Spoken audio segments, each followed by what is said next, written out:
Olá, que o seu dia, a sua semana sejam ótimos.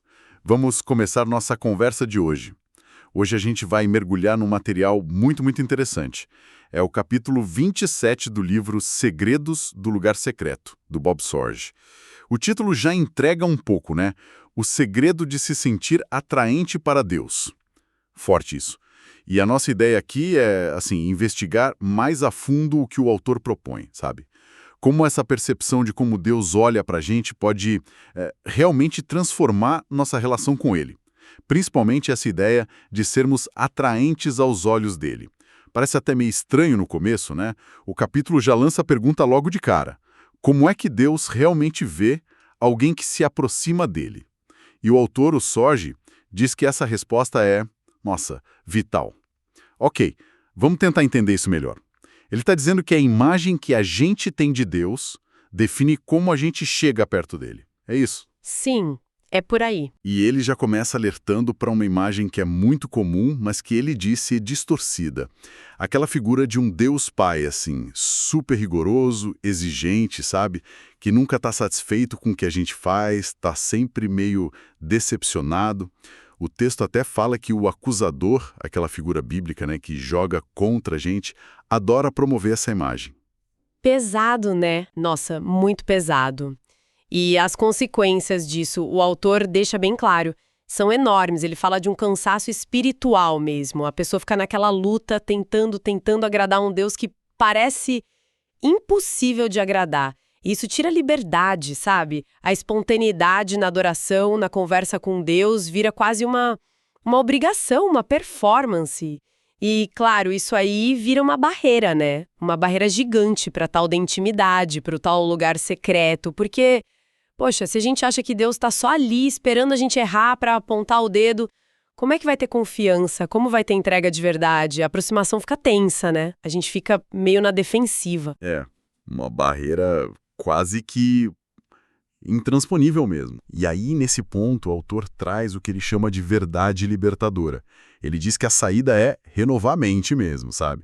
Usar a palavra de Deus para sacar qual é a visão real de Deus sobre nós. E o quadro que ele pinta é bem diferente. É um Deus que sorri quando a gente chega perto, que quer a nossa companhia de verdade, que busca essa intimidade. O livro fala que essa verdade, quando a gente realmente acredita nela, pode até mexer na química emocional, levar a gente a se sentir de fato atraente para Deus. Não é só pensar, Deus me ama, é sentir esse amor, essa aceitação, essa atração mútua, digamos assim. Exato. E o ponto que eu achei muito interessante na abordagem dele é como ele liga isso a algo tão central como a cruz de Cristo. Ele cita Apocalipse 5, versículo 6, aquela imagem do cordeiro como que tendo sido morto, mas que está de pé. E a leitura que ele faz é profunda, sabe? Para Deus, o sacrifício de Jesus não é só um evento lá do passado. É uma realidade, sempre presente, sempre recente. O poder do sangue de Cristo para limpar, para reconciliar, isso não perde a validade na mente de Deus, entende? O autor fala de uma paixão divina, constante, infinita pela obra da cruz. E isso, olha, isso muda tudo. Muda completamente. Porque a consequência disso, para quem crê, para quem confia nesse sacrifício, é viver debaixo do que o autor chama de intenso favor de Deus. É como se a nossa fé nesse amor abrisse as comportas, sabe? Para as infinitas paixões e deleites de um Deus exuberante, como ele escreve. Não é que Deus passa a aguentar a gente, não. Ele passa a nos ver pela lente da perfeição de Cristo, do amor de Cristo. E isso daria para a gente, segundo o texto, acesso direto à presença dele. Não como, sei lá, pedintes com vergonha, mas como filhos amados, parte da família mesmo. A aceitação seria total, né? Baseada no que Jesus fez e não no nosso desempenho. E se a gente junta tudo isso? Nossa, a mudança na confiança para se aproximar é radical. O autor sugere que a gente não precisa mais daquela máscara, sabe? De tentar parecer perfeito. A gente pode ir para a presença de Deus para o tal lugar secreto de rosto erguido, como ele diz, com expectativa, até com um sorriso. Mesmo sabendo das nossas falhas, das nossas lutas. E o bonito disso, segundo Sorge, é que Deus já sabe de tudo. Ele conhece as fraquezas, os tropeços, mas, ainda assim, ele valoriza a gente demais como filhos. E mais, ele ficaria feliz quando a gente cai, mas levanta e corre de volta para os braços dele. Então, a nossa vulnerabilidade não seria um problema, mas justamente o lugar onde a graça dele age com mais força. Isso me lembrou aquela citação forte que ele usa do Salmo 45. O rei foi cativado pela sua beleza. Honre-o, pois ele é o seu Senhor. E o Sorge aplica isso direto na relação Cristo-crente. Cristo como rei e quem crê como a noiva. A ideia do rei divino ser cativado, atraído pela beleza da noiva, é muito poderosa. Ele chega a afirmar assim na lata: você é incrivelmente belo para Jesus. E essa beleza não é física, claro, é espiritual, resultado do que Cristo fez na gente. E tem essa via de mão dupla que o autor destaca. Não é só a gente buscando Deus, ele também estaria buscando a gente, querendo nossa presença. É aqui que fica muito interessante pensar que a gente tem uma beleza que atrai o próprio Deus. Exatamente aí que ele coloca o segredo do título do capítulo. O segredo para a gente se sentir atraente para Deus não é tentar ser atraente por esforço próprio. É entender e aceitar que Ele já nos considera atraentes por causa de Jesus. É essa convicção, essa fé no carinho de Deus que vira um motor para a gente querer estar mais perto dele, nas câmaras do rei, como diz o texto. E o paradoxo legal que ele mostra, citando 2 Coríntios 3,18, é que é justamente ali, nessa presença, olhando para a glória dele, que a gente é transformado à imagem dele. Ou seja, a própria intimidade que nasce porque a gente se sente amado e aceito, acaba nos fazendo mais parecidos com ele. E na lógica do autor, isso nos torna ainda mais atraentes para ele. É um ciclo, sabe? Um ciclo virtuoso de amor, aceitação e transformação. O autor também fala sobre desenvolver uma beleza interior. Ele cita 1 Pedro 3, que fala do valor de um espírito dócil e tranquilo, e também o Salmo 110 sobre a noiva, que pode ser a igreja ou cada crente se apresentando com vestes santas. Essa beleza, então, não seria algo superficial, né? Seria um caráter que vai sendo moldado ali na privacidade com Deus, no lugar secreto. Não é para mostrar para os outros, é algo que nasce da intimidade com ele mesmo. Sim, e essa busca por mais profundidade leva o autor a citar outro verso muito forte, lá de Cânticos 8,6. Coloque-me como um selo sobre o seu coração. A interpretação que Sorge dá é de um desejo de união total, sabe? Quase uma fusão de identidade com Jesus. Ele usa a expressão alma gêmea de Jesus. É forte essa linguagem, né? E ele explica, não é só concordar com Jesus por cima, é chegar a pensar como ele, sentir como ele, ter os mesmos raciocínios, as mesmas reações. E o lugar secreto seria o lugar onde essa unidade de coração e mente vai sendo construída. Isso faz a gente pensar, né? Como essa busca por ser alma gêmea de Deus pode mudar nossas outras buscas, nossos relacionamentos, nossa identidade. Com certeza. Levanta questões bem profundas mesmo. E a coisa fica ainda maior porque o Sorge não limita essa paixão toda só a Jesus, o noivo. Ele argumenta que Deus Pai tem esse mesmo desejo intenso pelos seus filhos. Para ilustrar, ele usa umas metáforas bíblicas muito bonitas, muito ternas. Aquela ideia de sermos a menina dos seus olhos, que está em Deuteronômio e Zacarias, significa algo super precioso que ele guarda com todo cuidado. E ele usa também a história de Jacó com o filho caçula, Benjamim, lá em Gênesis. Lembra?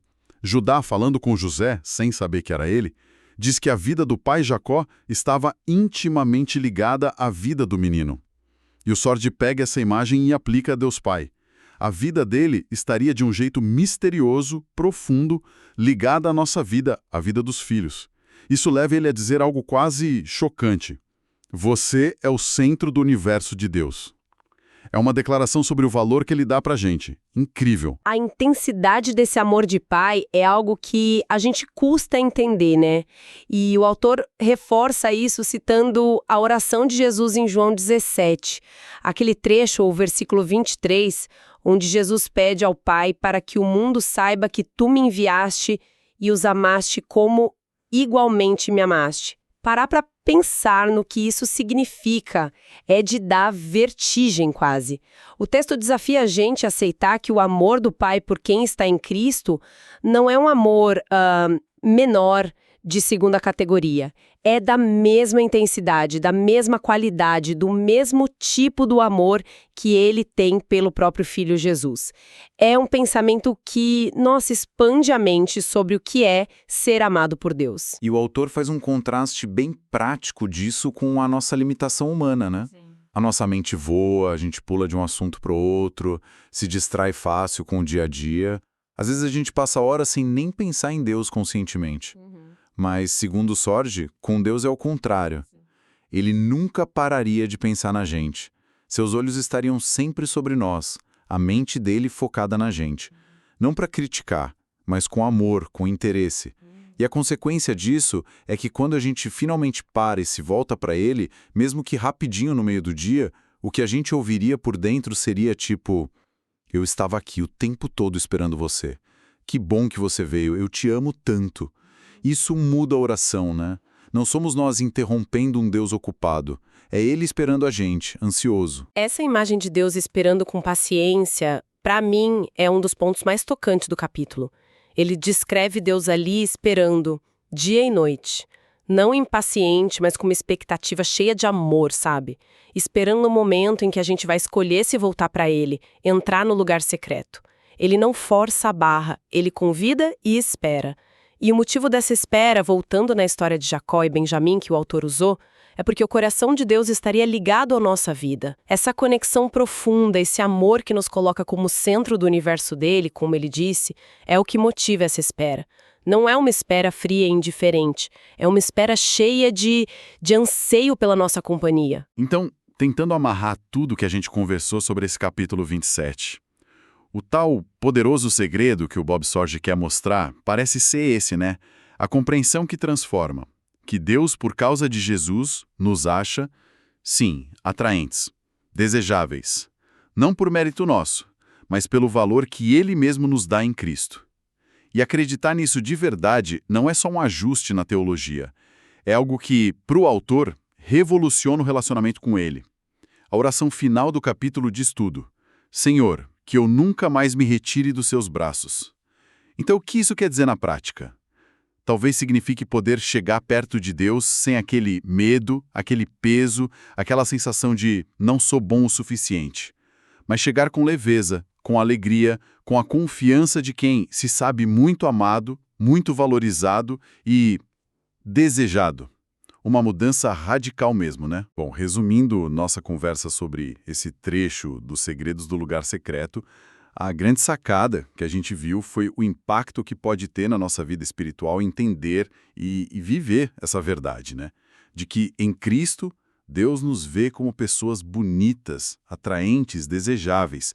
Não que Ele só tolera a gente, mas que Ele busca ativamente a nossa companhia. Valoriza a nossa presença. E isso deixa a gente com uma reflexão, acho que vem direto do texto. Se a gente levasse a sério essa imagem de um Deus atento, paciente, apaixonado pela gente, como isso mudaria nosso dia a dia na prática? Como a gente viveria diferente se tivesse mais consciência dessa presença que nos espera, que nos valoriza, que nos ama a cada momento?